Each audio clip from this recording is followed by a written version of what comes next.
Thank you.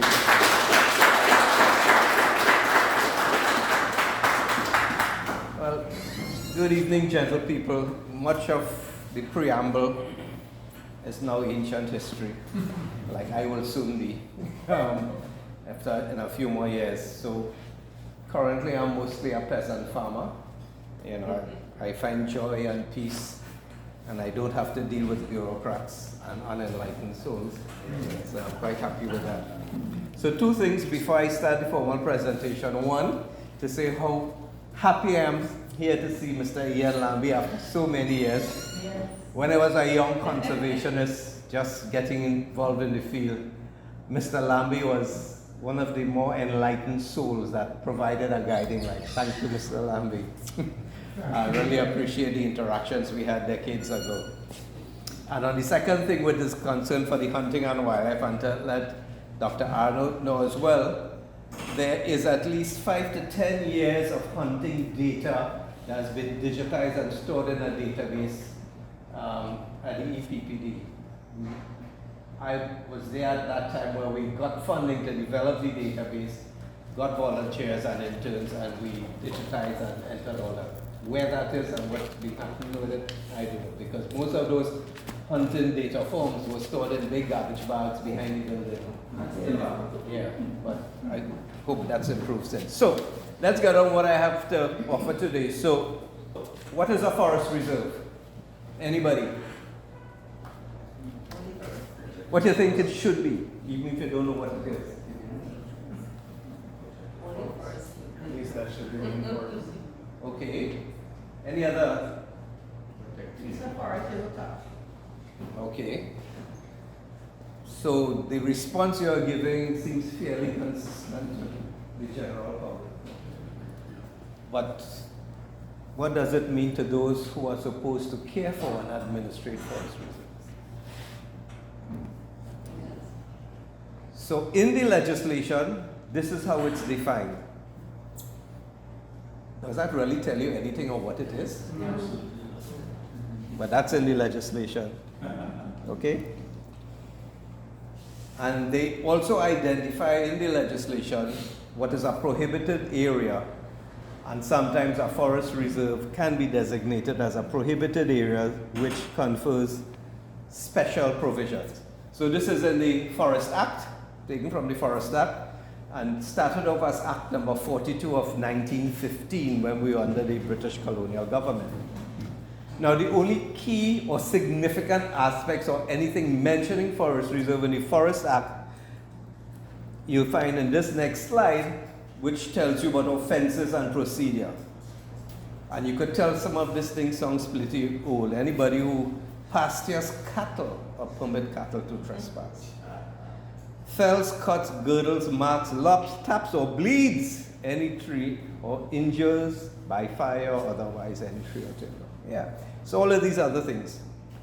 So if you do that in a prohibited area or in a forest reserve, I don't know if the fines have been updated, but the version I downloaded at the Act says it's $20,000. And this is the only other significant mention of forest reserves in the Act. So where did this whole idea of forest reserves come about, and why do we need forest reserves? To get that understanding, we need to go back to the first forest policy, which was done in 1942, again by the colonial government. And that is where I found the intent of setting up forest reserves. So what they had defined in that 1942 policy, that it was set up to meet a range of benefits, direct and indirect, for the welfare of the communities. So forest reserves were set up for the welfare of the communities. And I don't think the intent meant that you could go and squat and chop down what you want and take what you want and nobody to tell you anything. But what I find was interesting, in 1942, they recognized that the maintenance of climatic conditions for agricultural crops and preservation of water supply, prevention of erosion and flooding. That was very progressive even in those days.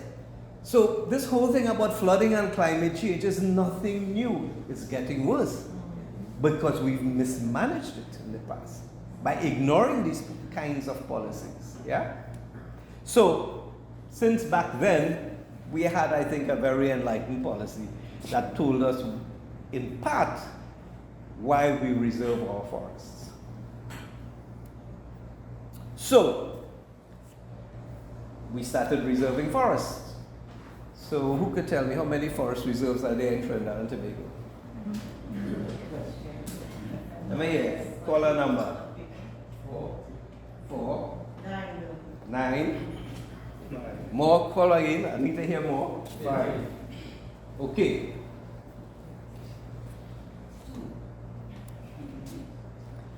So just as another preamble, the state owns about 50% of the land in Trinidad and Tobago. And 80% of this land is, or I could say was, forested areas, because over the last few years, I suspect we could have lost some more. So of these state forests, 54% of that is forest reserves, and 37% are in other state lands. Now the Tobago Main Ridge Reserve, as I see here, is claimed to be almost 4,000 hectares in size. So, and that's only one forest reserve in Tobago. So in Trinidad, we have 35 proclaimed forest reserves with a total area of over 131,000 hectares. But there are also some unproclaimed lands that are treated as forest reserves and is managed by the Forestry Division, although they have not been legally designated. And those are totaling just over 11,000 hectares. And this is taken from the National Forest Policy 2011. So, okay, so we have 35 forest reserves. So, let me hear you again. When do you think the first forest reserve was proclaimed? 18-something. How much? 18-something. All right, 18-something. That's a good lucky guess. Let me hear again. Main Ridge, 1860-something. Really? Main Ridge was the first forest reserve? Yes.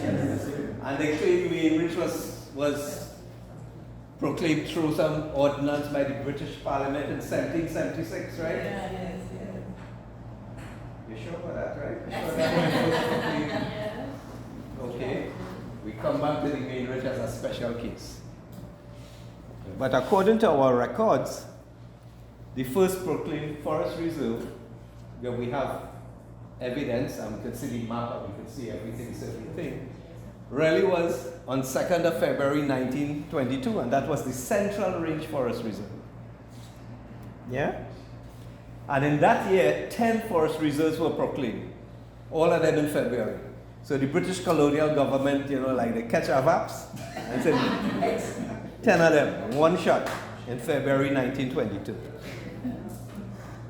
So this is an idea of what it looked like in those days, and that's the proclamation in the name of the king or whoever, and proclaimed by the governor, and they give you all the old English language there.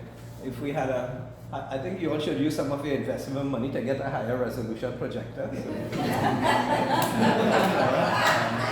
I think that would be a good investment, right, Arun? Okay, so basically what you could see here, but this isn't the original 1922, February 1922 proclamation. What this is the subsequent proclamation in 1935. Because even in those early days, they took back some of the land that was initially proclaimed. So the red area here is what they took back, but they gave a piece of the green area to include all that. So this has been happening since the early days, give and take. So they make a declaration, and a few years later they take back or take back a portion. And this has been going on and on and on. So, and we can find these records and these proclamations, so we have the evidence that this is where it was. And we have the survey plans for all of these things as well.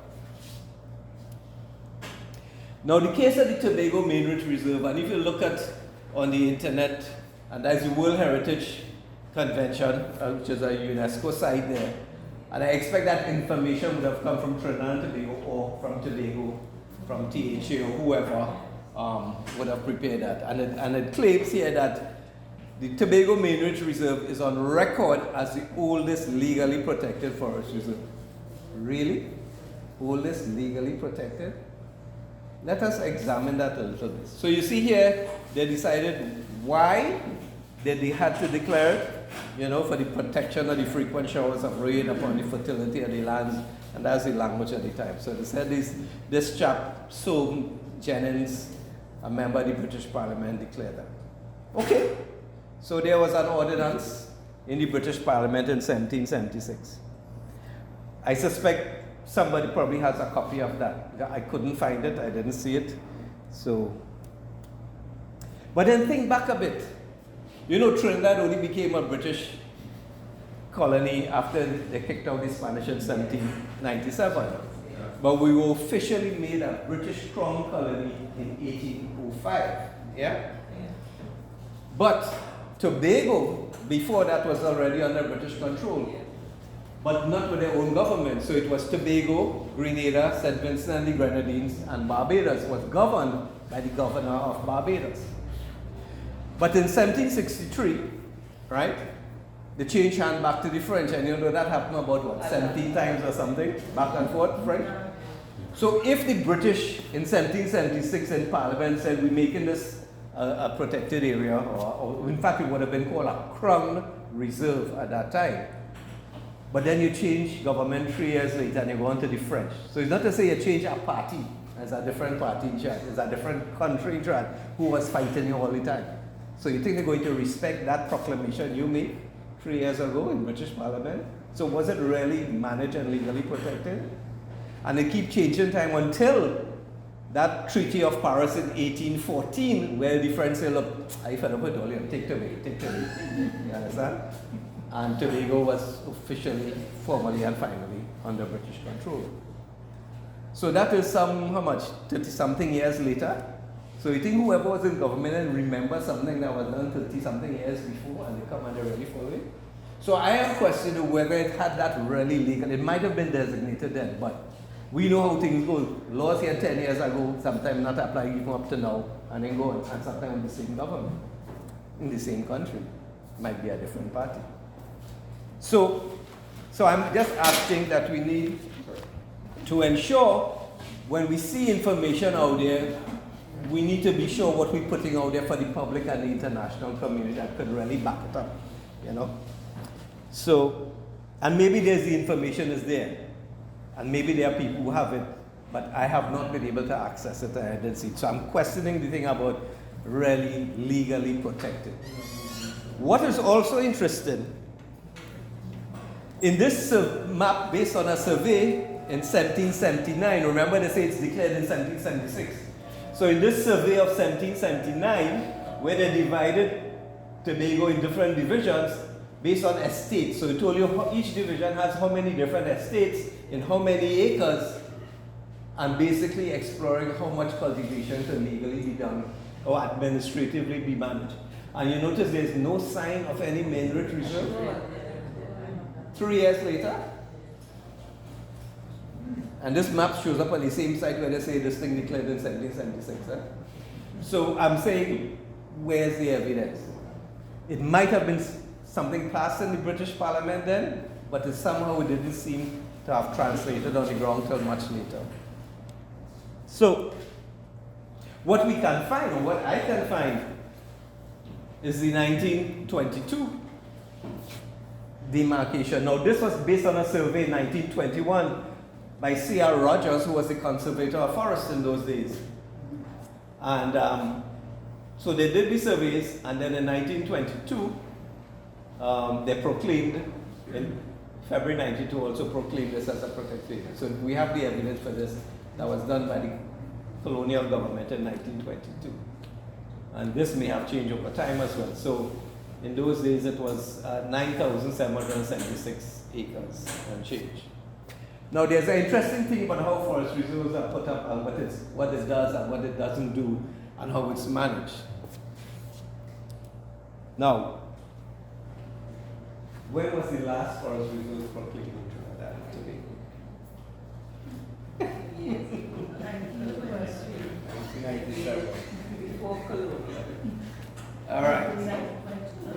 this one even harder because you think we have progressive governments in the last 60 years, right?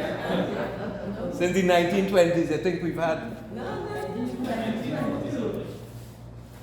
So the last forest reserve was proclaimed on 5th of September 1961.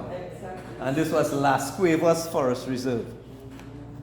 So they're done in central and south, so they said, let's go north now. With all them big bush and forests up there, we must find some land to protect. So in that year, between 59 and 60, they had the Blanchisseuse Forest Reserve, Yarra and Paria. So, again, they were on a roll. Everywhere up in north, let's give north some forest reserves now. So they're big with that. So what you're saying, Floyd, since independence, no forest reserve? No, I'm not saying that. I need to let the evidence speak for itself. Since 1961, there has been no legally declared or proclaimed new forest reserves. Correct. So this is what the forest reserve for Las Cuevas looks like at that time. So that's Sir Solomon Hochul was the Governor General then, and he did the proclamation. You know an interesting thing? Forest reserves are not proclaimed under the Forest Act. Forest reserves are proclaimed under the regulations, land regulations that exist. And where are the land regulations? Under the State Lands Act. So who declares that under state lands? Now it's the President of Trinidad and Tobago. But who makes representation to get it done? The agency entrusted with the management of our forests. Yeah. So, Forestry Division in of itself cannot make a declaration, but it could do the preparation and recommend it through the Attorney General's office, but through state lands, and then it goes to the President. Yeah. That is the tortuous process. So the Forest Act cannot declare a forest reserve. So I want to answer this one. Why have no more forest reserves been proclaimed? I'm sure everybody could answer this question. There's another thing about this question we'll come to. Yeah? We really have to ask ourselves, as Selwyn alluded to, why have no more forest? It's not for lack of trying. So several suggestions have been offered over the years, and I'm giving my perception, which may not be factual, but it's my perception, is that there's been no interest and commitment in taking the matter forward. So what are the two latest attempts to get new areas designated as forest reserves? Or to have removed areas that are listed on the books as forest reserves, but there are no forests there anymore. There are housing settlements, quarries, and others. Yeah, ganja plantations. That's good income. So, the Forest and Protected Areas Management Bill 2016, I don't know how many people from the club may have seen it at that time when it went up for consultation. And it was completely shut down when the government changed after, because it was promoted that this was, anti-forestry division, and they want to get rid of all of them fellas from there, and they want to put their friend and their family in the new thing, so right? And people believe that wholesale. The second attempt was in the National Protected Area System Plans for Trinidad and Tobago 2018. Because in both of these documents, there were areas, especially in the north, with really good healthy forests that was under state lands, and it was felt we should bring these as forest reserves and de-reserve the area that no longer serve as a forest reserve that had been converted for other uses over the past 50, 60 years. It was demarcated, it was done by GIS and GPS, maps were drawn. We even took the old survey plans for all the forest reserves in Trinidad and Tobago, took it to the geomatics department at the University of the West Indies, and have them look at that and digitize all that, and they found a lot of discrepancies.